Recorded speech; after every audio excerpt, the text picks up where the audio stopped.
Cada generación tiene que descubrir su misión, cumplirla o traicionarla. Los jóvenes de hoy buscan sus lecturas en internet, en booktubers y blogs. Leen sagas como Harry Potter, Crepúsculo o Juego de Tronos, pero también leen autores chilenos, autores que se han inspirado en la fantasía o en la historia reciente de nuestro país. Dejemos atrás la edad del pavo y pongámonos en onda con este joven y alocado capítulo de Ojo en Tinta.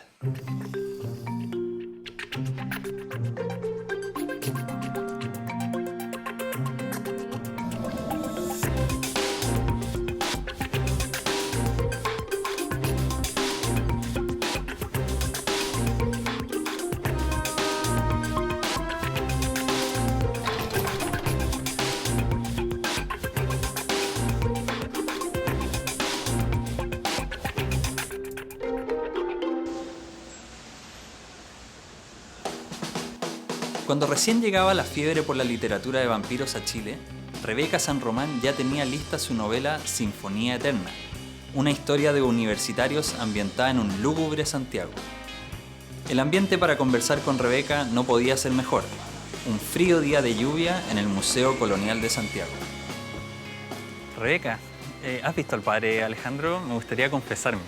En realidad, pese a que la mayoría de los personajes de Sinfonía Eterna están basados en alguien, el padre Alejandro está basado en un hermano franciscano que siempre estaba en la iglesia cuando yo venía, cuando era mucho más chica, a escuchar misa o cuando de repente tenía un rato libre, buscando refugio del sol, de la lluvia, de lo que fuera. Pero era un sacerdote muy distinto al padre Alejandro, era un sacerdote mayor, que andaba con un bastón, que siempre se me acercaba para preguntarme si estaba bien, pese a que yo andaba totalmente gótica, así con vestidos largos de encaje. En ese sentido, en esta iglesia siempre fueron súper acogedores conmigo y por eso tengo una relación bien cercana con ellos. Oye, el día que nos tocó y el lugar en el que estamos, que es el Museo Colonial, acá junto a la iglesia de San Francisco, es perfectamente uno de los escenarios donde transcurre tu primera novela, que es Sinfonía Eterna. ¿Por qué elegiste este lugar para ambientar algunos de los pasajes de la novela? Mira, Sinfonía Eterna es una novela que en realidad es bastante vivencial. Yo igual la escribí hace como casi 10 años atrás y en ese entonces me sentía bastante desencantada y melancólica y todo el tema religioso, la imaginería, los ritos, siempre me pareció súper atractivo pese a que soy totalmente atea. Y tengo una relación en ese sentido con la fe. Me parece totalmente admirable que alguien pueda creer en algo sin ninguna prueba así, empírica de eso. Retrocedamos un poco en el tiempo. Antes de Sinfonía Eterna, ¿qué cosas tú leías en tu adolescencia? ¿Qué es lo que te llamaba la atención? Mira, yo partí leyendo súper chica y yo vivía en la playa. Pero había una biblioteca acá en mi colegio que era espectacular. De hecho, yo ahora miro esa biblioteca y digo, no puedo creer que existía algo así en Santo Domingo. Y tenían muchos clásicos. Desde súper chica me sentía atraída como por esa cosa así como más gótica y oscura y lúgubre. George Sand, Dumas. Hasta que cuando tenía como 11, yo creo, me topé con las crónicas vampíricas y ahí yo digo hasta ahora que de verdad me cambió la forma de ver todo. En Sinfonía Eterna hay una descripción en primera persona, un relato en primera persona de cómo el vampiro llega a ser vampiro. Y en tu última novela, que es Sueños en la Bruma, también hay un relato en primera persona de cómo esta muñeca inteligente es desarrollada o creada por su amo.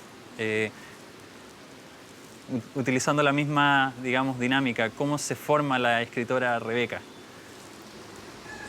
Mira, yo siempre me consideré una lectora. De hecho, hasta súper tardíamente no se me ocurrió sentarme a escribir. Y cuando me senté a escribir fue más circunstancial que otra cosa. Fue como, me gustan los libros de vampiros. Ha pasado tanto tiempo desde que he visto un libro de vampiros, ¿por qué no escribo yo uno? Y en ese sentido, mis libros son súper vivenciales. O sea, la mayoría de los diálogos, los personajes, los sueños, son cosas que he vivido yo. Sin embargo, al mismo tiempo, para mí la escritura es como súper mágico. O sea, yo me siento, tengo una idea súper vaga de lo que voy a escribir. En general es como el final de la novela. Con suerte tengo un personaje o dos personajes en la cabeza y lo demás se escribe solo. Y de verdad se escribe solo. Y me gusta eso, que me sorprenda. Tú utilizas una escritura bien detallista. Te gusta escribir mucho las cosas, utilizas muchos adjetivos. ¿Qué es lo que buscas con eso? Yo siempre cuando escribo, escribo pensando en mí y lo que hago es escribir porque disfruto el proceso de escritura y porque de esa forma reflexiono sobre las temáticas que me interesan, con los personajes vamos tratando de encontrar una verdad consensuada. No escribo pensando en un lector. Y a mí me gusta ese tipo de escritura que es muy cercano al gótico clásico, que es muy de atmósfera y muy de las sensaciones que despierta la naturaleza en los protagonistas. En ese sentido a mí me gustan harto los adjetivos y me gustan las listas. Me encantan esas listas eternas que son como adjetivos y sinónimos, así, 10 juntos. Sueños en la bruma, que es tu última novela, es una especie de mundo post-apocalíptico, donde, digamos, la naturaleza y el hombre se confabularon para destruir lo que había en la Tierra. ¿Sientes que la ciencia ficción o la literatura fantástica sigue siendo considerada como un género menor? Todo lo que antiguamente era considerado como de la periferia ha tenido la posibilidad un poco de emerger o de acercarse a ese centro, que ya ni siquiera sé si existe en realidad ese centro. Y por ende ya no siento que haya como un canon tan marcado en que todos los otros relatos o todos los otros géneros hayan quedado fuera. En ese sentido, aparte, siento que el género fantástico y la ciencia ficción te permite tratar temáticas que de repente, si es que abordas desde el realismo, generan un poco de rechazo de antemano. O sea, la gente se pone a la defensiva. Camuflado, disfrazado de horror o de ficción, o sea, o de ciencia ficción o de fantasía, puedes abordar esas temáticas y llegar a la gente antes de que logren ponerse esa barrera defensiva. Oye, Rebeca, ya se nos ha pasado la hora y está un poco helado. ¿Me acompaña a ver si encontramos al curita? Vamos. Oye. Bueno, yo les quiero recomendar hoy día el libro Kids de Andrew Motion. Es una de las biografías más completas y exhaustivas que existe sobre el poeta romántico inglés. Abarca por primera vez los aspectos políticos, artísticos, su vida personal. Léanlo.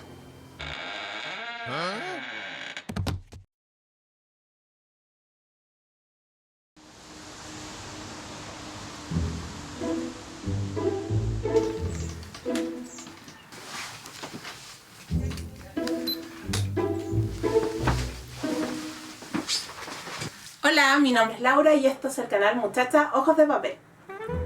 El día de hoy, más que nada se llama Booktube, lo que hacemos nosotros de la gente que habla de libros. Bueno, es grabarse en su pieza casi siempre, hablando sobre un libro, reseñando, comentando, más que dando una crítica del libro, porque no somos críticos literarios. Hacemos lo que nos hizo sentir el libro. Los más especiales que tengo acá, este es uno de los últimos que me regalaron los autores. Es Sótano de Alfredo Rodríguez y Lavero Rodríguez. Es un libro ilustrado y uno lo puede decir así como ya ilustrados para niños. No. Bueno, yo soy una persona que lee desde muy chica. Así que siempre he tenido los libros cercanos a mí porque mi abuelo tenía una biblioteca gigante en su casa. Mi abuela con la que vivo, aunque no terminó el colegio, igual leía mucho cuando yo era chica. Mi mamá también lee mucho. Así que siempre he tenido como los libros cercanos, siempre han sido compañeros míos. Y siento que me han aportado esa cosa de ver las cosas de diferente manera. Y me ha dado como herramientas para enfrentarme a la vida de esa manera. Mi Harry Potter ilustrado, que fue un regalo para mi cumpleaños que me hizo un amigo. Y es maravilloso.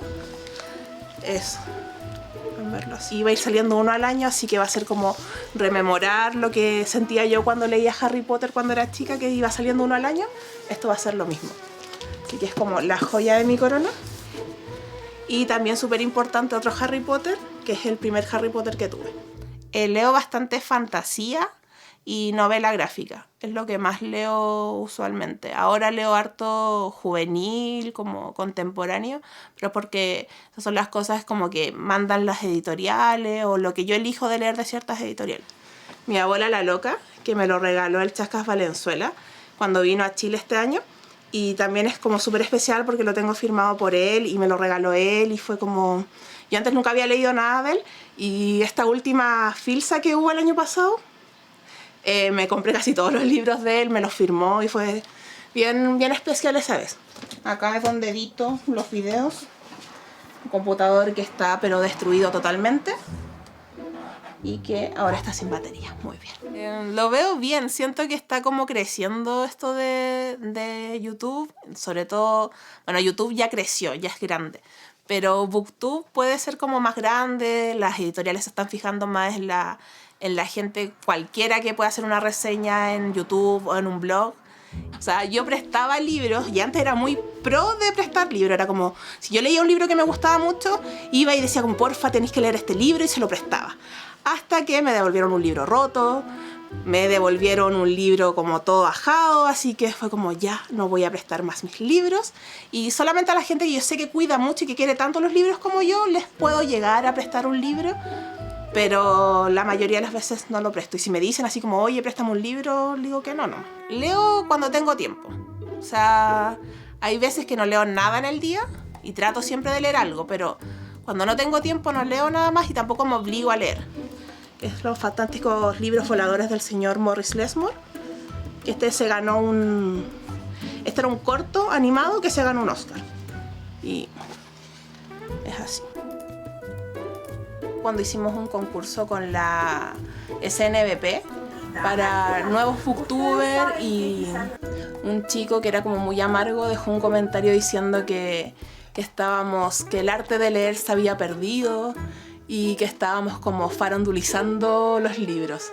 Fue así como, estamos tratando de que la gente vaya a su biblioteca pública. ¿Cómo vamos a estar farandulizando los libros o haciendo que el arte de leer como tan snob? O sea...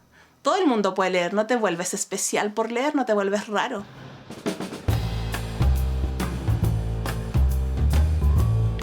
El 20 de julio de 1974, el ciclista de 25 años Sergio Tormen, bicampeón nacional de ciclismo, fue detenido junto a su hermano Peter, de 14 años, por agentes de la DINA. Esta es la historia que inspira a La bicicleta mágica de Sergio Krum, la premiada novela juvenil de Marcelo Guajardo Tomás, libro que es de los más pedidos en la Biblioteca Viva de Mall Plaza Egaña. Marcelo, ¿te acuerdas cuando aprendiste a andar en bicicleta? Sí, me acuerdo. En la casa de mi abuelo, en una bajada así bien pronunciada, y me tiré nomás. Así... ¿No te caíste? Uno siempre se... Sí, recuerdo un par de rodillas peladas, así... pero sabes que forcé mi equilibrio. Era la bajada, así, entonces necesitaba alguien que me empujara, ¿cachai? Mira qué con valiente. La bajada, sí. A mí sí, un poco kamikaze. Ahora pensándolo, probablemente no lo volvería a hacer, pero sí, así aprendí a andar en bicicleta. Sí. Bacán. ¿Pero no fuiste campeón de ciclismo? No. ¿No? No. Bueno. Ahora ando en bicicleta por la ciudad, pero campeón de ciclismo no. Sí, pero eres autor de La bicicleta mágica de Sergio Krum. Así es. Este premiado libro del barco de vapor que recibió el premio de literatura infantil y juvenil del 2013, un importante premio, y que está dedicado a la memoria de Sergio Tormen y Luis Guajardo. Que, bueno, los dos andaban en bicicleta y los dos son detenidos desaparecidos. Para que la gente lo pueda ver en la casa, ¿cómo llegaste a esta historia que inspira este libro juvenil? Mira, yo no conocía la historia. Fue un poema de un amigo, el Camilo Broski, que me pasó su libro de poesía para que lo viera, qué sé yo, y ahí apareció un poema que nombraba a Sergio Tormen. Me pareció interesante, averigué un poco y me encontré con esta historia que me pareció que era una victoria de un poco del espíritu de la vida sobre la muerte. Digamos. Era una forma muy bella, digamos, de salir de la dictadura. Y así llegó la historia y así terminó el libro también. Sí. Bueno, Marcelo, tú tienes una dilatada trayectoria, como dicen. Te quería preguntar por las complejidades de contar esta historia de este joven de 24 años que desaparece, un ciclista, para niños de 12 años aproximadamente hacia arriba. ¿Qué fue lo más complejo de contar esta historia? Fue explicarles a los niños, o sea, contar un poquito que existía esta policía secreta, así lo pongo yo, policía secreta, que tomaba preso a gente y le hacía desaparecer, digamos. Que después de, no sé, de 40 años nos puede parecer muy raro que un chileno tome preso y lo haga desaparecer, ¿te fijas? Entonces, y esas 10 líneas que en el fondo era explicarles a los niños que estaba esta realidad y que en el fondo yo no podía dar ninguna respuesta. El libro no da ninguna respuesta respecto a esto, sino que expone lo que ocurría y los invita a investigar. Y esas 10 líneas fueron las más difíciles de escribir, porque en el fondo era como solucionar un dilema, que era, ¿les cuento o no les cuento? ¿Pontifico o no pontifico? Sí. Te quería preguntar, como escritor, bueno, y también desde tu área de trabajo, ¿cómo ves a los jóvenes y la literatura? ¿Cuáles son los temas que ves tú que les están interesando? ¿Y cómo ves que los autores chilenos se están haciendo cargo de esta sintonía con los jóvenes de hoy? Sí, yo creo que es súper dinámica la lectura de jóvenes actual, porque tienen muchas posibilidades, ¿cachai? Entonces la literatura del relato está puesto en muchos dispositivos, muchas formas de leer. Ahora, yo creo que el formato libro tradicional no muere ni va a morir. Es otra forma más, digamos. Te quería preguntar, llama mucho la atención esto de que un joven de 24 años, pensándolo desde hoy, ¿no? Se ha detenido y desaparezca y no sabemos dónde está. ¿Qué te pasó a ti? Y un deportista, o sea... Y un deportista, claro. Empezás a matar poetas y deportistas que vais más como en mal camino. Algo le pasó a la sociedad, ¿te fijas? Claro.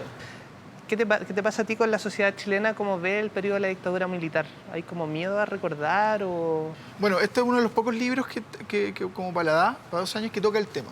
Yo creo que la literatura infantil como que le ha hecho el quito un poco. Hay uno de María José Ferrada, Hay uno niños, de María bueno, José Ferrada, hay uno de Antonio Escármeta que es un cuento como de otro periodo, pero sirve para la dictadura, porque bueno, las dictaduras se parecen. Pero en general la literatura infantil le ha hecho un poco el quite. Ahora, que estén estos libros, el mío, el de María José, qué sé yo, es un súper avance, encuentro, humildemente. Y te quería preguntar también como autor, porque estás escribiendo otra novela sobre Limba, Sí. Internado Sí. Nacional Barros Arana. Sí. Te quería preguntar como autor de temáticas juveniles, ¿qué quieres provocar tú con tus libros? ¿O qué te mueve a hacer estos libros para jóvenes? Yo creo que lo que me mueve es rescatar, como el rescate, ya sea de modos de vida, de cultura, de tradiciones que se han perdido un poco. Como que ese es mi giro en este libro y en el libro que estoy escribiendo ahora. ¿La realidad supera la ficción, crees tú? Son planos distintos, digamos. La realidad, no sé si supera. Sí, la supera. Son planos distintos. La realidad no podría existir sin la ficción. Una pregunta metafísica, igual esa. Sí, estuve preparándola toda la noche. Sí. Oye, Marcelo, y para terminar, me llama mucho la atención que tú escribiendo novelas para jóvenes, me gustaría hacerme un perfil de tú como joven. ¿Cómo eras tú? Yo era bien... No digo que seas bien- viejo, pero en Yo la era- primera juventud. Es que a mí yo soy como un naturalista frustrado. Siempre yo vivía en una zona como semi-rural. Entonces me gustaba coleccionar bichitos y observar a las aves. Entonces armaba como unos refugios ¿Ya? y los camuflaba. Y ahí estaba toda la tarde viendo aves. Todavía eso me gusta y soy como un naturalista medio autodidacta, ¿cachai? A mí me gusta el chucao y te lo quiero No, bonito el mostrar chucao, sí. en el libro que está allá. ¿Me acompañé a buscarlo? Ya, dale, vamos. Gracias, Marcelo, por esta conversación. No, Vamos para allá. vamos. Esto obviamente es mentira. Ah, ya no está chocando. No, es mentira. En la televisión es todo mentira. Bueno, este libro deben leerlo porque es la obra cumbre de una novela histórica.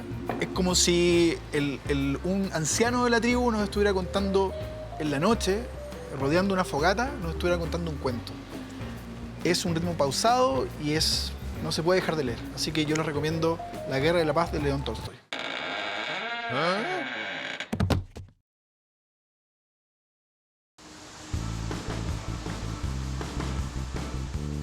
En las revoluciones pingüinas, las marchas y las tomas de colegios y liceos se inspira la novela gráfica Al sur de la Alameda. Dibujado por Vicente Reina Montes y escrito por Lola Larra, da una mirada íntima desde la ficción a un liceo en toma. Hola Lola, Hola, ¿cómo estás? Muy bien. Qué bueno. Oye, quiero hablar de tu libro Al sur de la Alameda.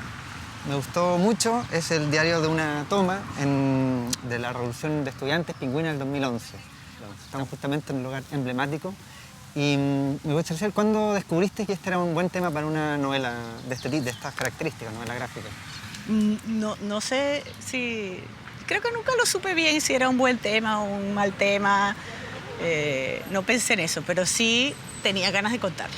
Y sabía que había una historia. Y que además cuando yo visité las tomas del 2006, me pareció, más allá de la implicación política, que luego le fui tomando el peso a eso y de lo que ha significado la Revolución Pingüina y que ahora, gracias a eso, estamos ahora en una reforma educacional. Más que eso, a mí me pareció como literariamente muy interesante ese escenario en que los niños en toma de 14, de 15, de 13 años están en un mundo cerrado, sin adultos. Nosotros los adultos somos los intrusos. Entonces, eso literariamente me pareció como un escenario perfecto para escribir una historia. Y hubo también una investigación en terreno para poder contar la historia. Sí, primero fui a tomas en el 2006 y después ya cuando decidí escribir el libro en 2008, 2009, hice entrevistas. Ya para ese entonces había un montón de material documental, había libros ya escritos sobre la Revolución Pingüina, había, prensa, montón, hemeroteca, documentales incluso, entonces había un montón de cosas, entrevistar gente. Sí, la investigación es la parte de la escritura que a mí más me gusta, supongo que por mi pasado periodístico. ¿Y cómo dieron con la creador apropiado para esta historia? Porque Vicente Reinamontes tiene algo que es como un poco de fanzine, un poco medio con ese toque. Él lo encontró Sara Rodríguez, el mérito es de la editora de Caresur, Sara. Ella revisó un montón de portafolios, demoramos mucho en encontrar a alguien y ella vio un afiche que tenía Vicente que era de unos pingüinos, que justamente era un afiche en contra del lucro en la educación. Y dijimos, perfecto. Y cuando lo conocimos, que era muy joven, Vicente tenía 22 cuando empezamos a trabajar o algo así, y nos contó que él había estado en la Revolución Pingüina y leyó el manuscrito y se entusiasmó y se identificó mucho. Bueno, fue como perfecto. Tuvimos muchísima suerte de encontrar a Vicente. Uno de los personajes es Guado Mellado, ¿sí? El Gordo Mellado. El Gordo Mellado, que es súper interesante porque hace una introducción a todos los movimientos estudiantiles, el mismo que hay en Chile, Mayo 68, como que realmente nos introduce un estudiante a toda la revolución estudiantil. Ese es mi personaje favorito y fue un personaje que entró después, fue como de los últimos que escribí, pero es de mis favoritos. Y ahora me contaba hace poco que va a haber como un fanzine, como un spin-off del libro con este personaje. Sí, a mí me llamó la atención que este libro ha llegado mucho más allá de Chile, haya tenido tanto eco con España, por ejemplo. ¿Por qué crees que esta historia ha trascendido las fronteras de Chile? Cuando la terminamos pensamos que iba a ser solo para Chile, que era un libro que nadie más iba a interesar ni en editar fuera ni en distribuir.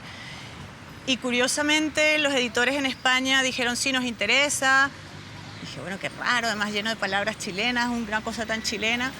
Y cuando fui a presentarlo en marzo de este año, sucede que en España también fue una coincidencia de hechos también. Y, en España, con todos los recortes que están haciendo en la educación, cientos de colegios están, bueno, protestando, salen a las marchas. Entonces yo llegaba a los colegios a contar de este libro, de lo que habían hecho los estudiantes de 2006, y todos los estudiantes, sí, ya, dígame, ¿cómo podemos tomar el colegio? ¿Qué es lo que hay que hacer primero? ¿Me encierro?